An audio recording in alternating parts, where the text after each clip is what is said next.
नमस्कार साथियों, मैं हूं अविनाश शर्मा। एक बार फिर से आपका स्वागत है आपके अपने यूट्यूब चैनल पॉजिटिव बिल्डर में। तो आज मैं आपको लेकर आया हूं साइट पर और आप देख रहे हैं कि इस तरफ जो है वो अभी शटरिंग का काम जो है स्लैब कास्टिंग के बाद जो है वो शटरिंग लगी हुई है। फॉर्मवर्क जो है वो अभी निकाला नहीं गया है, लेकिन अगर आप इस तरफ ध्यान देंगे तो यहाँ पर जो है वो शटरिंग फॉर्मवर्क को रिमूव कर दिया गया है। तो साथियों, मैं आपको इस वीडियो के माध्यम से ये बताना चाहता हूँ कि जब भी आप जो है वो घर की कंस्ट्रक्शन करते हैं, बिल्डिंग की कंस्ट्रक्शन करते हैं, तो आपको कितने समय के बाद जो है वो शटरिंग को, फॉर्मवर्क को रिमूव कर देना चाहिए। बहुत सारे लोगों के मन में एक ही सवाल रहता है IS कोड को लेकर। उन्होंने जो है वो IS कोड में जानकारी ली होती है या फिर गूगल से जो है वो सर्च करते हैं शटरिंग के टाइम पीरियड को, और वहाँ पर जो है वो पढ़ते हैं। IS कोड में भी ठीक जानकारी दी है कि अगर आपके बीम का स्पैन जो है वो आपका बीम ये रहा, इसका स्पैन, इसकी जो लंबाई है, इसकी जो लेंथ है, वो अगर 4.5 मीटर से कम है तो आप जो है वो 7 दिन के बाद शटरिंग को रिमूव कर सकते हैं या फिर जो है वो प्रॉप्स को रिमूव कर सकते हैं।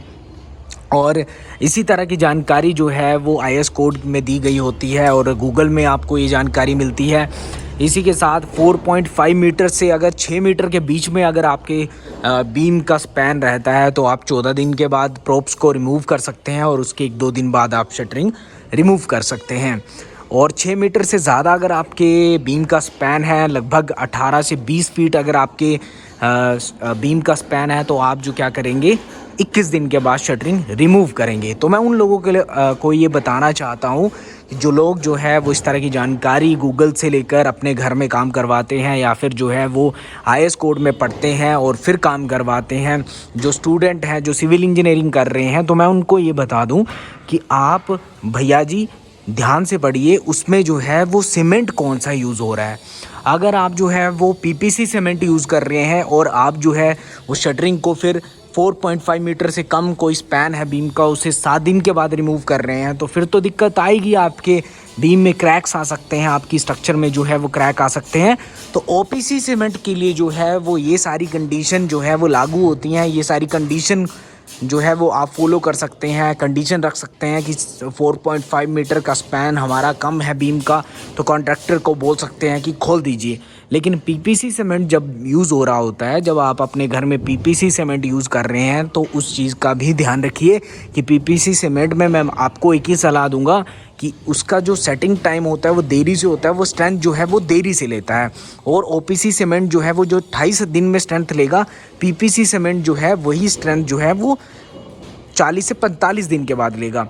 तो PPC सीमेंट जब आप यूज़ कर रहे हैं तो 21 दिन के बाद ही आपको शटरिंग को रिमूव करना चाहिए। और 4.5 मीटर से कम स्पैन, ज़्यादा स्पैन, 6 मीटर से कम, ज़्यादा, इन चक्करों में नहीं पड़ना चाहिए। PPC सीमेंट में जो है मैं आपको बता दूं, पोज़ोलाना पोर्टलैंड सीमेंट में जो है आपको इन बातों का ध्यान रखना है।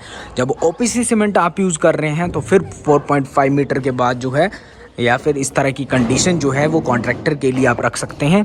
और जो लोग जो हैं जिन्हें ये जानकारी नहीं थी, उन लोगों के लिए आज की वीडियो बनाना बहुत ही ज़्यादा ज़रूरी था, ताकि उनका घर, उनकी बिल्डिंग जो है वो मजबूत व सुरक्षित बन सके।